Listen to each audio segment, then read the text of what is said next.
quite evidently, I make videos related to finance. You're watching one of them right now. Welcome back. Although I make a lot of these videos where I talk about what's happening with the economy and where we're looking for in the future, there's one thing that even I have failed to talk about here on this channel, and that's not necessarily how to make more money, but kind of why we're in the state that we are right now. Now, a lot of the recent videos that I've filmed have been based around young people, like why young people are in this state, or why young people have this going on, or this and this. As a young person myself, I'm aware the challenges that face young people right now are pretty monumental. Record high rates for renting, inflation's crazy, we're seeing gas prices being massive, import prices, everything's going completely radical. And of course, things like this can benefit those who own shares in those companies, who own those companies, that being the richest people in society. But who do they hurt? Well, that's obviously the poorest people in society, which is of course those who may not have a good education or stuff like that. But it can also be just as easily people who are young, because they haven't had much of a start in the world, so how can they have established much for themselves? With that being said, let's get on to the main topic for this video, which is the unspoken topic about finance. Now, I want to ask a big question right away. What is inflation? And why does it happen? Now, I'm sure some of you in the comment section are going to be calling me an idiot by this point. I'm sure some of you will already click off. It sounds like a really dumb question. Well, inflation's where the value of assets go up. But why? Because when we think about it, adjusted for inflation, our money recently has decreased a lot. Like, you know, salaries 30, 40 years ago were not the same as what they are now. Obviously, we understand this. £30,000 in 1980 was not what it is now. But what has led to all of this? Because quite frankly, if we want to see a wage matching or an inflation matching wage increase, that's going to be massive. You know, people have to be earning maybe six figures, depending on their job and their industry, to have a decent life. And it's like, that's probably not going to happen. But more so, why does that need to be the case? You know, we all know the statistics are very easily available. Speak to an older person in your family. In the 1970s and 80s, you could have bought a car, even a new car, for a few £100 or even a few £1,000 or dollars. You know, the fuel was extremely cheap. And also, a house might have cost 2 or 4 times your annual wage, maybe 5 times. I don't know the exact statistics, but you get the point. In 2024 and beyond, the price of a house is more like 25 to 30 times your annual wage. Now, of course, it's all well and good saying that's a fact. But let's have a think about why. Because I think that's what people overlook.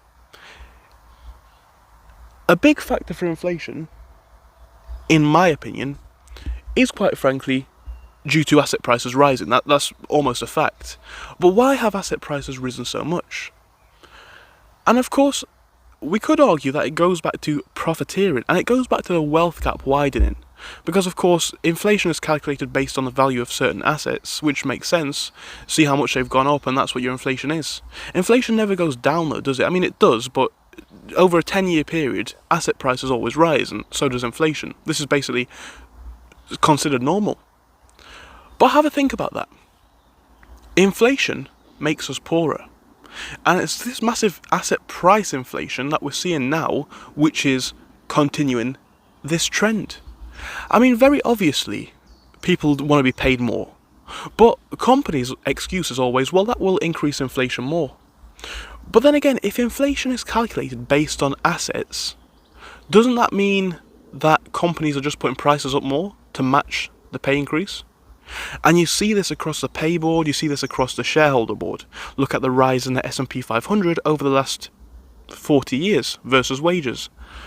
Look at the wages even of your top CEOs versus your minimum wage workers. You know, back in the 80s or 90s or the 70s, your bottom line workers in your companies would have been paid fine, and your CEOs would have been paid massively. Now your CEOs are paid even more massively, and your bottom line workers are paid not enough to get by. You know, you've got people working 2 jobs to make 1 income. And you've got other people, other companies, other people who own assets, who are reporting record profits. You know, it's a really interesting thing at the minute. A lot of companies are laying off staff. And a lot of the same companies are reporting record profits. Whether we're talking job cuts, whether we're talking anything else, this appears to be the way things are going. Jobs are getting cut, jobs are probably going to continue to get cut, and essentially inflation, if it's based on asset prices, and maybe I'm wrong for this video, doesn't that mean that it's something that wouldn't necessarily naturally occur unless companies put the prices up? Now, of course, that's just one example. I don't necessarily want to talk about inflation per se, but let's talk about things like asset inflation specifically. You know, the price to make an iPhone has probably not gone up by £600 in the last 4 years, but the price of an iPhone has gone up by £600 in the last 4 years. Price of cars, I'm sure it's more expensive to make a car now than it was 50 years ago. There's a lot more safety equipment, there's a lot more in cars. They are a lot more complex. But I don't think we can look at this and say companies are not profiteering a little bit, or even a lot in some cases. And I think that's really the question that we should be asking. It should be less about, why is it the case that inflation is so high? Why has it come about in the first place? Who's done this? Why has this happened? And why is this a trend that we're all comfortable with, or have been made to be comfortable with?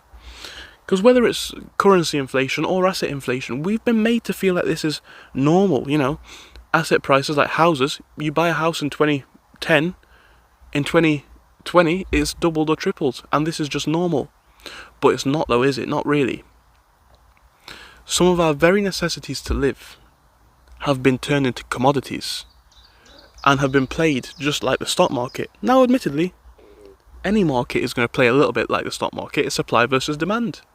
But take housing, for example, here in the UK, and I know a lot of my commenters and viewers have said it's similar in other countries like Canada and the US.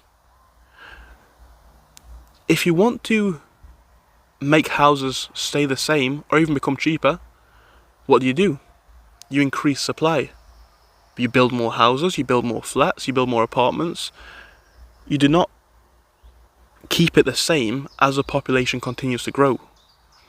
That's where we lead to this situation where we are, where houses are so far above people's wages, where, a lot of things are just out of people's price ranges. Things that may be luxuries here to us in the Western world and all around the world, but were once considered a staple of normal Western life.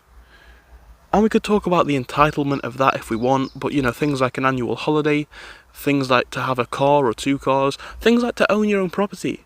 Yes, this is a luxury, but this is kind of how I'm seeing it play out in the market at the minute. It seems like we're being played like, oh, you should be grateful to own your own home, and we should, and all this sort of stuff. But never let us forget, this was all standard 30, 40, 50, 60, 70 years ago. And now we're being told that we should be lucky for it, we should be happy for it. This was once a standard thing, and now it's become so far out of reach for most people, and that is disappointing, it's a shame, and it is a sad truth. With that being said, that's it for this one. Thank you for watching. I hope to see you in our next one, and I'll hope to see you soon. Goodbye.